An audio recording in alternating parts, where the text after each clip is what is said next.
This is just a note. This episode does discuss abortion and touches on sexual assault.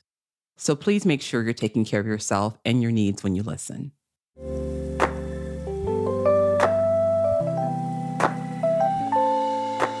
It is 2024, but sometimes the news feels like it belongs in a much earlier century, especially for women. We continue to fight for economic equality, even as layoffs and rising inflation increase our everyday struggles. Even though the murder of George Floyd in 2020 brought to the forefront issues of police brutality against people of color, little has changed. A seemingly endless cycle of school shootings leaves us afraid to send our children to school, while our economic precarity leaves us struggling for childcare. Rising drug costs mean that while medicines can achieve extraordinary things, many women are bankrupt by healthcare costs. States pass bills that pretend to protect girls and women, but in reality are designed to attack and diminish the LGBTQIA plus people among us. And after the fall of Roe versus Wade, our reproductive freedoms are being steadily taken away state by state, leaving our very lives at risk. In times like these, it is all the more critical that women and their allies from all walks of life come together and work together to protect each other. And that means protecting democracy and securing our equal rights as citizens.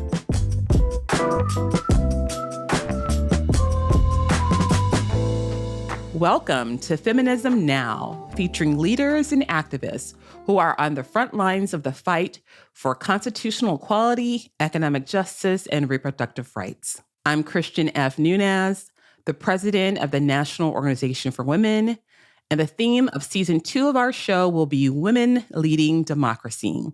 We will interview leaders and experts about the critical role of women and feminist allies in the democracy of our nation, and cover the issues that affect women the most: childcare and voting rights, reproductive justice and gun violence, the rise of Generation Z, and the need for healthcare for all, from affordable prescriptions to gender-affirming care. We're talking to guests about all these priority issues, and we also want to hear from you about what's on your mind. You can do that by sending us an email at feminismnow@now.org. We're excited to have you with us on this journey. 2023 should have been a year of celebration. On January 22nd, it would have been 50 years since the passage of Roe versus Wade, the Supreme Court decision that guaranteed pregnant persons a right to choose. But instead, what did we witness? It was a day of mourning. In 2022, the Supreme Court reversed that decision, throwing away the decision of whether or not people would become pregnant, have control over their bodies, back to the states. What's followed is a slew of bans as states try to restrict the pregnant person's right to have an abortion to 6 weeks, or to no right at all in some states. Meanwhile, in a testament to how popular reproductive rights are, other states have passed protections, creating a patchwork of reproductive freedom and healthcare access across this country. So it's fitting that from our first episode of this new season, season 2, that we should speak to one of the legends of the reproductive rights movement, Heather Booth. Heather is a civil rights activist who has devoted her life to equality for everyone. While in college in 1969, she formed the underground abortion service, the Jane Collective, in connection with the civil rights movement to help women receive healthcare, counseling, and abortion services. When Roe versus Wade was first passed, it seemed like the Jane Collective wouldn't be needed anymore. But now, look at us. In 2024, it seems it might have been needed again. So everyone, help me welcome Heather Booth. Heather, thank you for joining us. I am so glad to be here because I'm with now both Christian Nunez, the dynamic leader of the remarkable organization, the National Organization for Women, that was the forefront of the women's movement. Though I came out of women's liberation, but then joined with NOW, and I've been a supporter ever since. So glad to be with you and the broad leadership you provide, as well as the audience of those listening in who are also people who are fighting for freedom and justice and equality every day. Yes, Heather, thank you so much. So We're going to get started. You have so much to offer and so much you can give. But I want to just kind of take us back to this time when we could talk about when you first founded Jane Collective in 1969, a little bit about what motivated you to start this important movement, this important service. Can you tell us a little bit about that? What life was like before 1965, and certainly before 1973, before Roe became the law of the land. There are unfortunately so many horror stories to share. There were septic abortion wards in many hospitals because women were dying. They either had done injury to themselves or were injured by someone, sometimes unscrupulous people, taking advantage of women or people who, because it wasn't legal. On my college campus, a friend of mine had been raped at knife point in her bed. And when we went to student health to get a gynecological exam, she was given a lecture on her promiscuity and was told student health didn't cover gynecological exams. But because people organized, not only was Roe becoming the law of the land, but now, of course, student health would cover gynecological exams. And rather than being given a lecture, one would be given supportive care as well as safety security to see that it would be less frequent, more rare, that people might be raped and abused. In 1965, I had just returned from the Mississippi Freedom Summer Project. I was part of the Civil Rights Movement and the Student Nonviolent Coordinating Committee. We went to Mississippi. Many of you know the story, when Northern students were recruited to support courageous African Americans who were struggling for the right to vote. And during that summer, tragically, 3 of the young volunteers were killed at the hands of the Klan. But because we organized, even in that tragedy, within a year, we had a Voting Rights Act. And that's the basic lesson I learned, which is when you organize, you can change this world. And I particularly learned we need to organize with love at the center, building a beloved community. So I had returned from Mississippi. I was living in Chicago at the time, and a friend of mine told me his sister was pregnant and not ready to have a child, not sure what she would do. Was she even suicidal?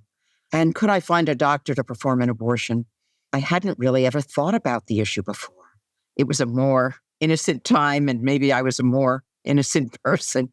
And I said I would do what I could. So I went to the medical arm of the Civil Rights Movement, the Medical Committee for Human Rights, and I found a remarkable doctor, Dr. T.R.M. Howard.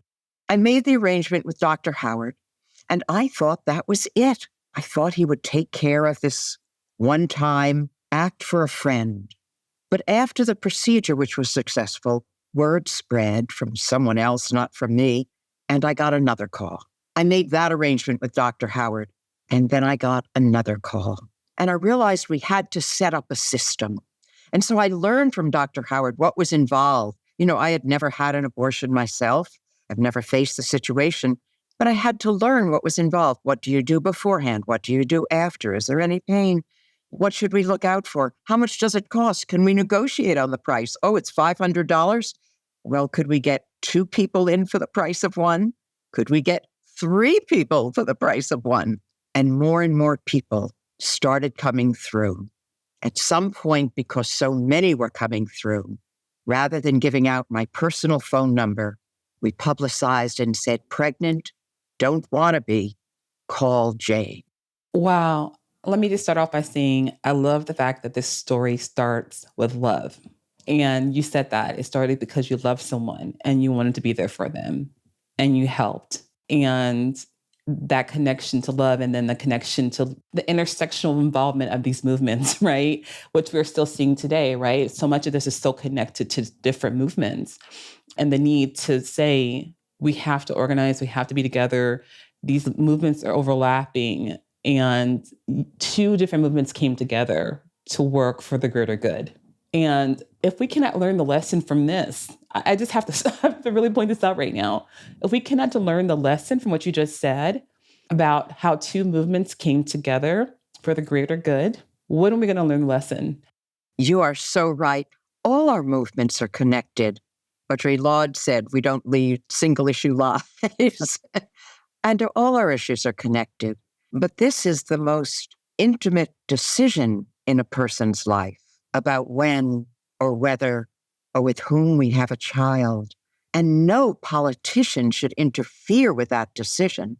And yet Donald Trump is glad. He claims credit that he's overturned Roe and denied this not only to the people in 20 states where abortion is now either banned or under such restrictive laws that it's inaccessible for so many, but they really want to see a universal ban.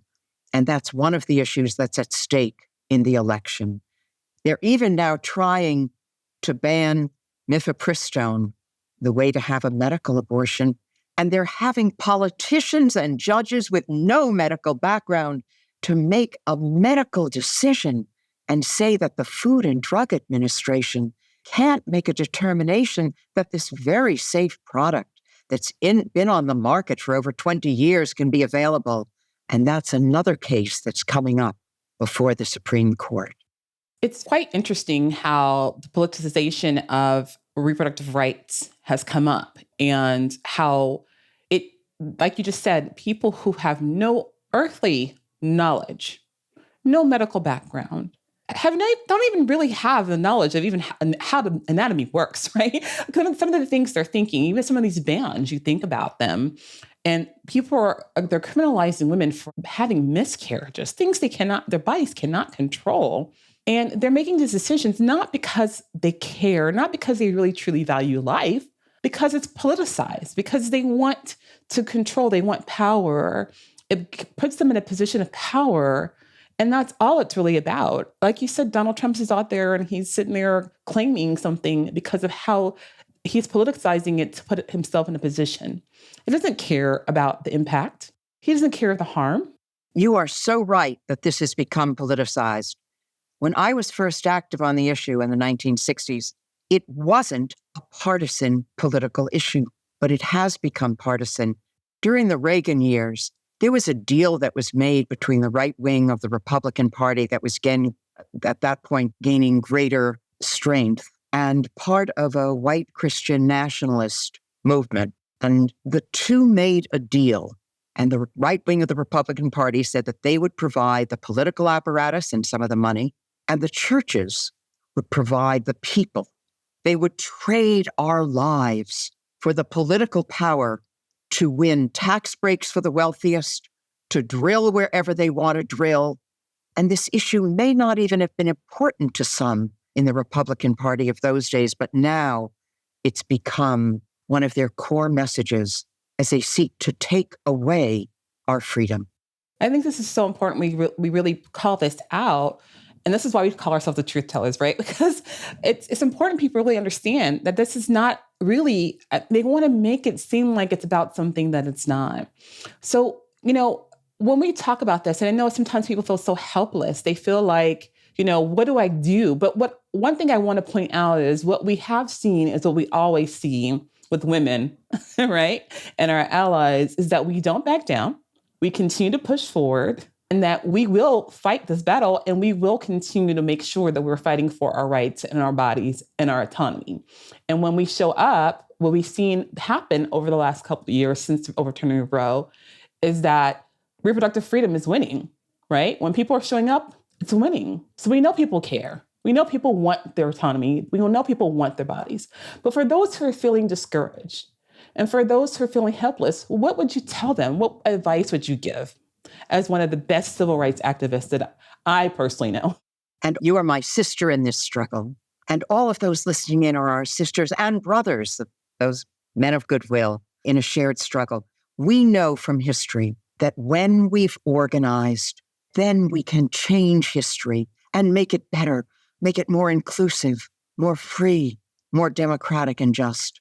That was the truth in the civil rights movement. It was a truth in the early women's movement, and it will be true now. It has been true in every referendum that's been on the ballot. When we've organized, we've won. It's been true in almost every special election.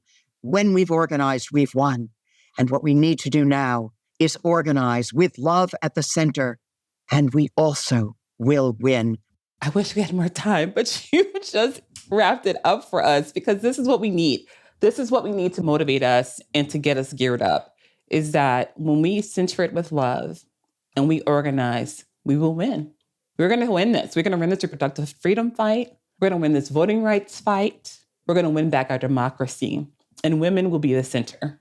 So thank you so much for just giving us some information about the work you've done with reproductive freedom and rights in your history and tying it into the importance of organizing and leading with love. I appreciate you, and I can't wait to have you back. So thank you for coming on Feminism Now. So for today's Action Now, I'd like to talk to you about Black maternal health. Did y'all know that the United States has the highest maternal mortality rate of any high-income country and significant disparities in health outcomes? And the crisis is only worsening. The Black Maternal Health Omnibus Act will address this crisis through historic investments that comprehensively address every driver of maternal mortality, morbidity, and disparities in the United States. So today, we are asking you to please contact your representatives in support of the Black Maternal Health Omnibus Act. Together, we can take action now. And now back to our interview. So abortion is what people turn to once they're pregnant. But in an ideal world, people would not have to face this risk of being pregnant if they didn't want to. Well, there are many methods out there. One key one is birth control we know about, right, Dr. Yin? And here is one of the bright spots in reproductive health. There are more options to birth control than ever before. And in 2023, the FDA approved the first over-the-counter birth control pill, but most people still haven't turned to their doctor or don't have birth control access. That access can be difficult, which is why I'm so pleased today to have with you today to talk about birth control and what this person is doing is so great. It's so important. We're going to have Dr. Sophia Yin. Dr. Yin is a board-certified physician in adolescent medicine and a clinical associate professor at Stanford Medical School. She is also the founder of the amazing Pandia Health, an organization that provides online access to mail-order birth control. Y'all, she is changing the game. So please help me welcome Dr. Sophia Yin with Pandia Health. Thank you so much for having me here. I'm so excited to talk birth control and anything related to birth control, or we like to call it estrogen progesterone pills treatment. Yes, thank you so much for being our guest today. And just really in this important time as we're like seeing what's been happening, we're almost 2 years post Roe. We're seeing the impact of what's happening. And we're also seeing how they're also attacking birth control. So we know how important access is to making sure that those who need birth control have it. And what Pandia Health is doing is just so crucially important. So Dr. Yin, can you tell us a little bit more about why you decided to found Pandia Health? So I was giving a talk to a bunch of doctors. Why don't women take their birth control? And one of the top reasons that came up was didn't have it in their hand, didn't have time to run to the pharmacy every single month. And as you know, you get to the end of that pack of pills and you're like, oh my goodness, I need to get to the pharmacy. If I don't get there, I will end up pregnant or, I'll have bleeding when I don't want to have bleeding. And my friend and I are like, we could solve this. We will just ship women birth control and keep shipping it to them until they tell us to stop. And then we ran ads, free birth control delivery. And 60% of the women that responded didn't have a prescription. And it's like, don't you know you need a prescription for the birth control pill patch ring? And being a doctor, I could write prescriptions. And thus Pandia Health was born. If you have a prescription and insurance, just tell us where it's at. We'll ship it. We make sure you never run out of birth control in our watch. That's our goal. You pay us nothing. Thanks to the Affordable Care Act, no copay, no deductible for any FDA-approved birth control. Wow, that is so important. And I also love the fact that you're able to really make sure that people are able to get that birth control for free of no cost, because we know people sometimes, those on the poverty line also have problems paying for birth control. So be able to use the Affordable Care Act and be able to access birth control of no cost to them is so critically important to making sure we're having economic equality and equity, right, in this process. Absolutely. And then we also have the Pandia Health Birth Control Fund, to which people can donate, but people can also apply to cover the birth control pill. We don't cover the patch or the ring because those are crazy expensive. And if we did, then we'd run out of money. Well, I thank you for bringing it up. When I was going into your website, I noticed the Pendia Health, Emergency Birth Control Fund. And why I love that is it really is helping bridge that gap for those who really can't afford it.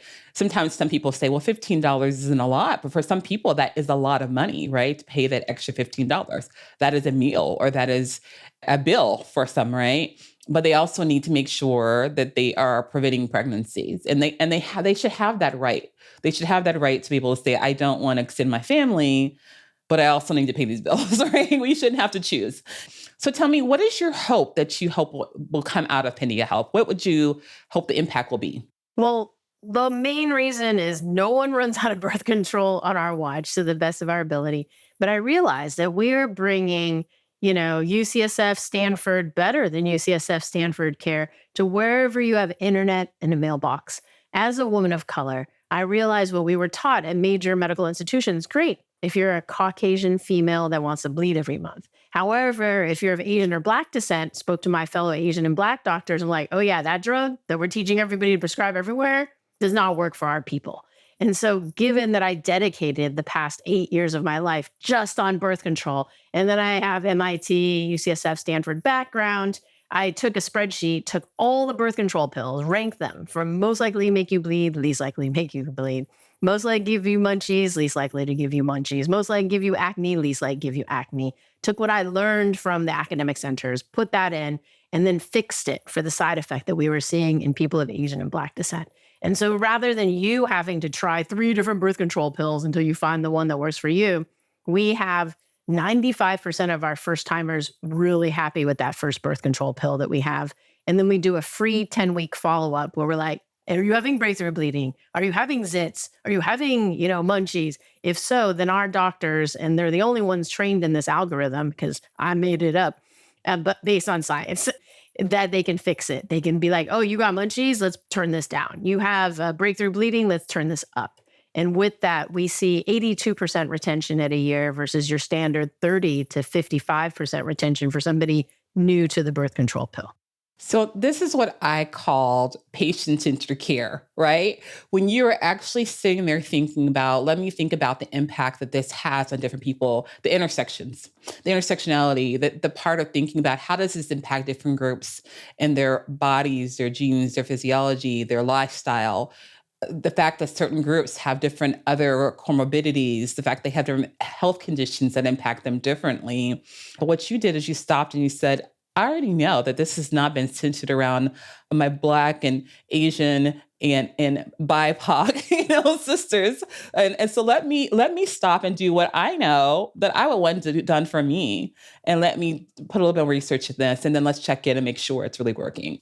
So when we think about this a little bit more, I also want to know, when we talk about post-Roe world, what do you feel like your role of Pendia Health and other organizations are going to be in post-Roe? We don't plan on being post-Roe forever, but while we are here, what do you feel like your role is in other organizations? What we saw happen was a 3x increase in the demand for getting your birth control delivered, in starting birth control. And it wasn't just in Texas where we would expect that to happen, but also New York, which I was like, you have pharmacies on every corner. Why do you need me? Pendia Health's role is to bring birth control wherever you have internet and a mailbox, to bring expert care. We've launched menopause, and there's only 1,300 Menopause Society certified practitioners in the entire country for the new 1 million women each year that are going through menopause.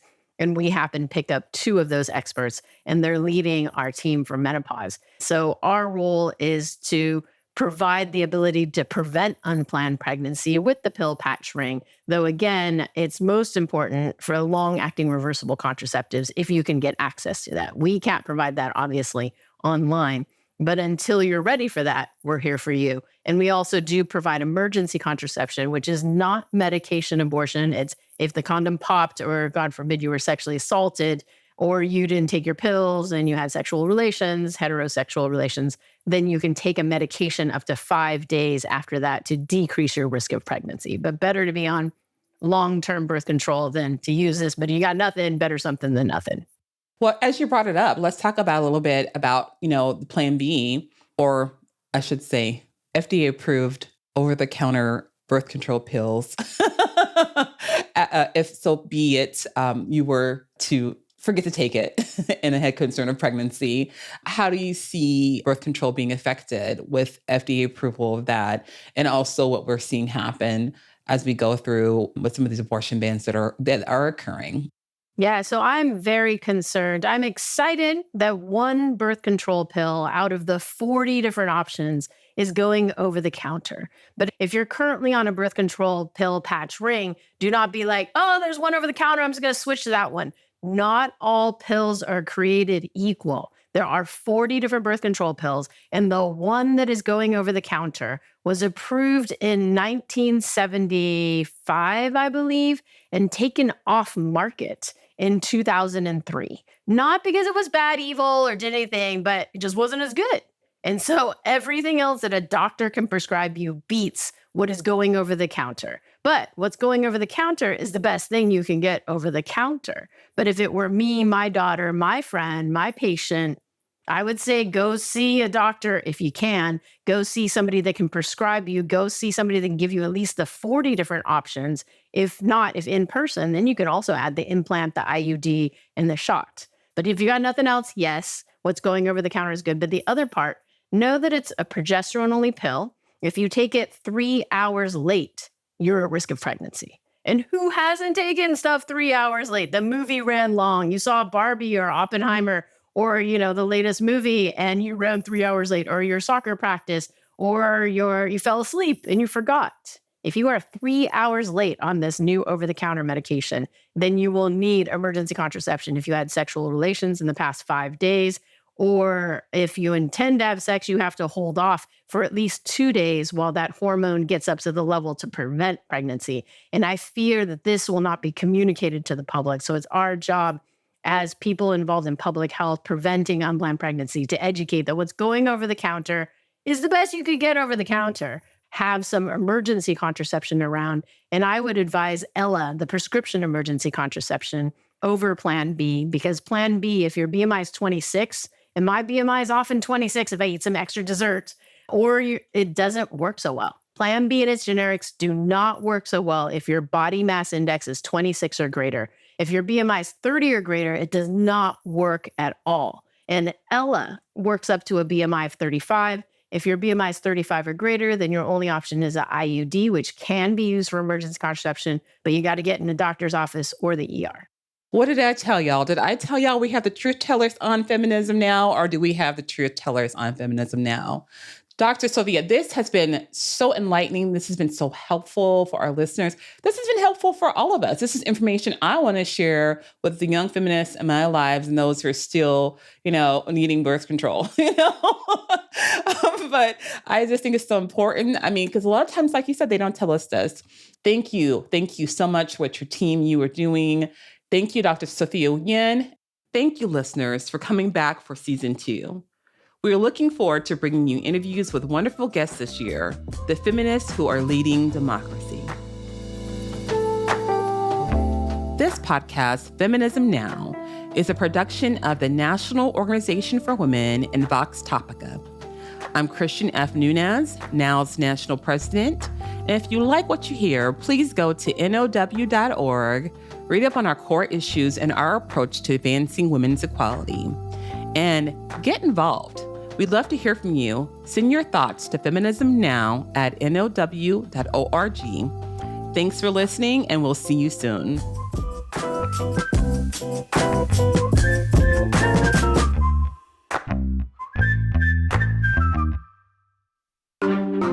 Vox Topica.